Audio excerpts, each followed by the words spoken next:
Сайн мэцгаана уу? Өнөөдөр би та бүхэндээ бүхэл өрийн гурилаар хийсэн талхыг хэрхэн хийх талаар танилцуулъя. Ор хорцыг дэлгэрэнгүй бичиж оруулсан. За гуриланд бүхэл өрийн гурил 200 г, жирийн гурил 700 г, нийт 900 г гурил орно. За эхлээд энэ бүхэл өрийн гурил, жирийн гурил хоёроо сайтар утгаад нийт 900 г гурилаа бэлдэнэ.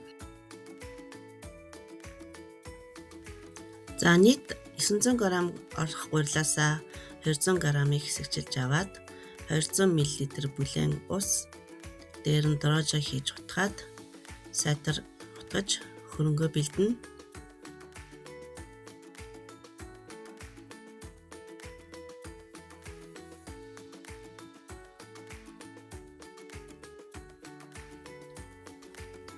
Сайтар хутгасан хөрөнгөө 10-аас 12 цаг дулаан газар байлгаж хөөлгөнө.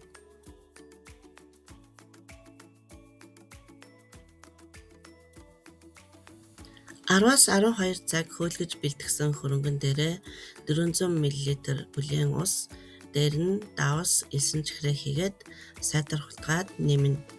Мөн дээрэс нь ургамлын тосноосоо баг зэргийг нэмээд сайтар хутгаж өгнө. 10-аас 12 цаг амраах нь нэлээд урт юм шиг санагдаж байгаа боловч орой унтахаасаа өмнө 10 цаг үед бэлдэж тавиад өглөө 10 цаг үед хийхэд яг тохирдог. За үүнийг би амралтынхаа өдрөөр хийдэг. Ингээд 7 хоногийн талх маань бэлэн болдог байгаа.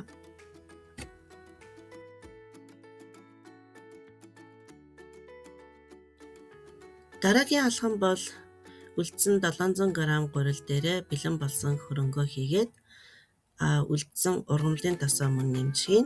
Ингээд зурмгаа зурна.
Ивент ортол нугсан зурмгаа 2 цаг амраана.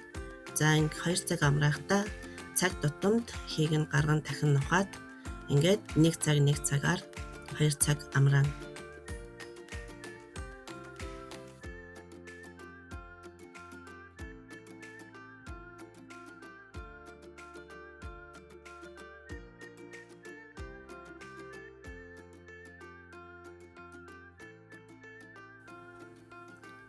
За дараагийн алхам бол 2 цаг сайтар амраасан зурмгаа сайн нухаад 2 тэнцүү хэсэгт хуваана.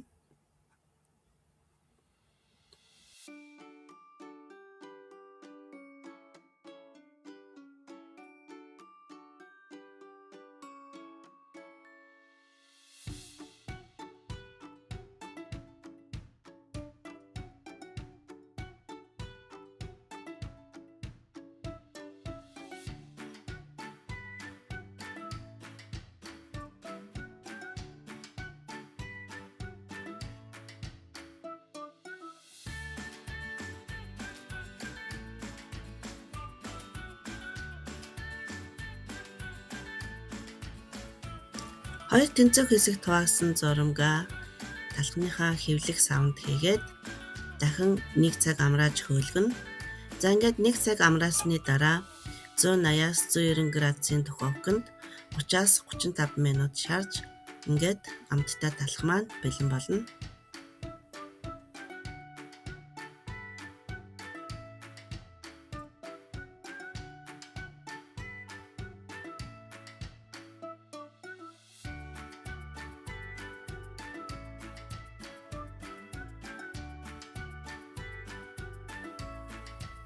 Гурван грамм дрожжоор эсгсэн маш амттай бүхэл өрийн талах маань бэлэн боллоо. Та бүхэн минь хийгээд үзээрэй. Анхаарал тавьж үзсэнд баярлалаа. Дараагийн бичлэгээрээ уулзтлаа. Баяртай.